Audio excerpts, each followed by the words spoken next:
زره 2020 دی او د اختر غټ اختر راغلی دی او څاروي دومره ګران دي خو مړه بشه ورځونو اوس قرباني کول چې په هر څه یخلو بیا نو څنګه چللی لکه څاروي څه حساب دی په څو دی ریټ څه دی څاروي هر خرڅو مې خو نه زه چې ته وایې که نه نو کړو خواري مې کړی ده بس 1,50,000 باندې بس تا شو نه مړه یا لکه 1,50,000 ډېرې دي بس مړه یاره قرباني کول دي یاره خو په کې شریعت نشي کولی دا دا ونیسه دا مړه بس دا سای پکې واله او دا څاروی زما شو ښه صحیح ده زما زه ته به راورسه مې سای دلې درکړه زما زه ته څاروی راورسه کس دلې درکومه او باقي پیسې به یې لارې ته درکړم ښه او زه صحیح شو ښه سلام علیکم خان څخه مې راوستم ښه ته بس ټیک ته دا نوکر راغواړه ما نوکره ماته په سپینه خوله خندل مه کوه مړ به مې کې زما جانانه مړ به لکه خان ته دلته کې سندرې ویې لګیا یې دا څاروی ما کله راغېستې مې د مسلمانه سره منډی کې ورپسې ستړی شومه ته کوم ځای ګرځې خان زه خو دلته وم خو دا په څو واغستو دا خو مې په 1.5 لاک روپۍ واغېست مړه دېږه د 1.5 لاک څه دي خان د دې په ځای به یو چرګ اغوستی وې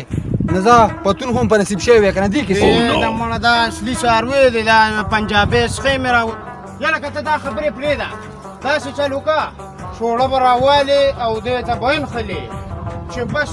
خانجي شیشه تې جوړه کړې شوړو سره به ګورو موږ له د اختر کپړې مړه ولې ته اوس بربنډ ولاړې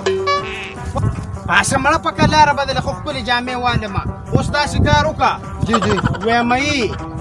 دا شیشه کا شوړه راواله شوړېږم او ولامبو صحیح ده صحیح ده صحیح ده پوه شوې که نه بس خان منډه شه به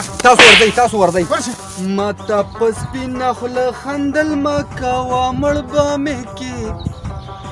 زما جانانه مړ به مې کې کاجي موږ له اختر کپړې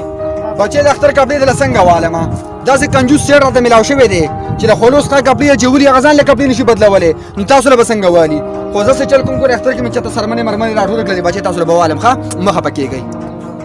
نه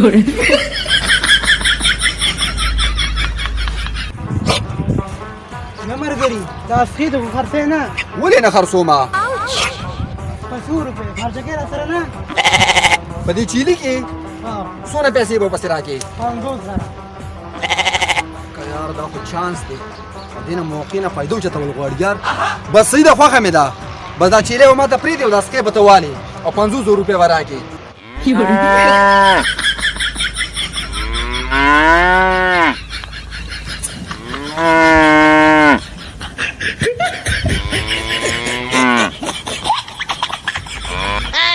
یلکه خان څه دي زما هغه څاروي خانجي دا ستا هغه څاروی دی که نه ورته شمکور شي دا زما څاروي نه دي یاره خانجي تا په خپله ویلي و که نه چې زما دا څاروی خو ومږه نو چې دا مې ډېر زیات ومږو نو دا شی ته جوړ شو ورته ته خدای غرق مه که دا دې څه وکړه ظالمه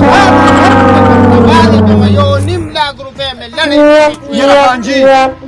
مې ستا 1.5 لاک روپۍ پکار دي نه مې ستا څاروی پکار دی دا زما له خپل څاروی او زه پکې نه یم ظالمه 1.5 لاکو کې والمه